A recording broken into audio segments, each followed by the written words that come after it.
I think you brought up an interesting point earlier with the notion of the vulnerability in the general population of things like obesity, inflammation, metabolic diseases, cardiovascular kind of risks, with high blood pressure and or other things along those lines. That's metabolic syndrome, isn't it? I mean, that's what it is. It has all of those components. It just shows you that the foundation of which these things kind of threaten.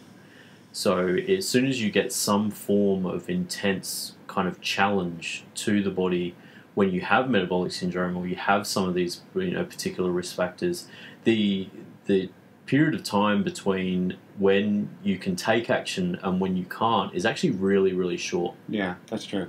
And that's true. It's interesting in that all of these things are globally now, I believe, things that we need to consider.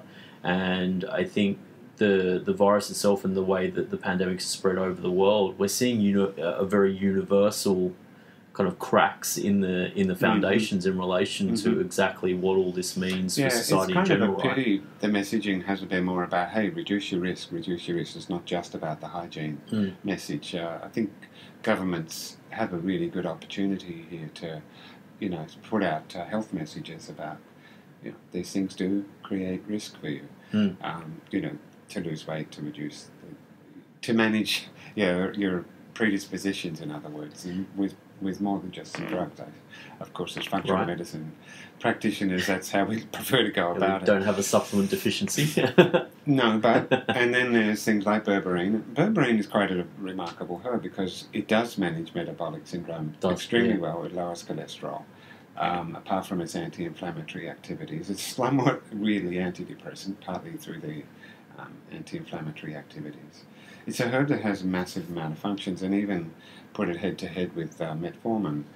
The conclusion in that study was it's slightly better because it has somewhat less side effects. So it's an excellent herb to help with people predisposed to diabetes or in the realm of metabolic syndrome and so on. Yeah, Phil, and just the one little mention there, in that list of things you mentioned, we don't tend to include fatty liver in metabolic syndrome, but yet it's highly correlated and they overlap tremendously. And, half the people by the time they got to 50, half the kind of clients we see have got fatty liver. And so that's a part of the same picture. It's already predisposed. It's right at the edge. The inflammation's wrong. And you'll see things like their ALT and their GGTs, maybe halfway up their so-called healthy range. But actually, my look at that so-called healthy range for those liver function tests is any GGT over 25 is already high. You've lost your glutathione. Now, that's a huge predisposition to the rest of the things that go wrong, like toxic exposures and viruses, and not having the defense you need in your mitochondria to those. And in the ALT, let's say take that one.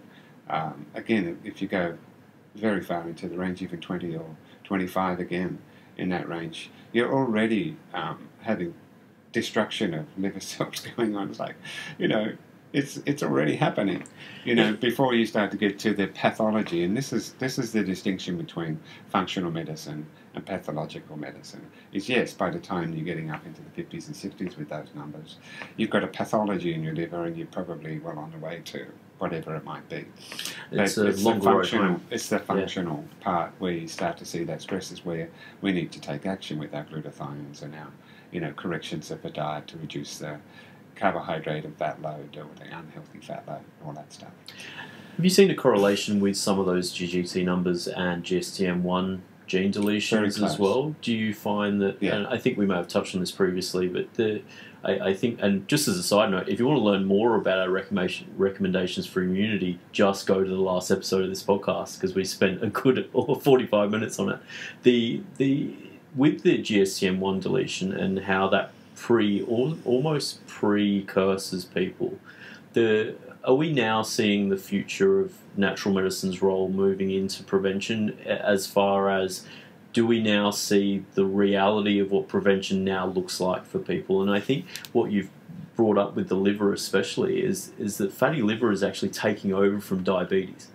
And that's to beat diabetes in prevalence is crazy. Nearly always the predisposition is there, and the GGT in the liver going high is a very good marker Well, more literally, it's a marker for the lack of cysteine.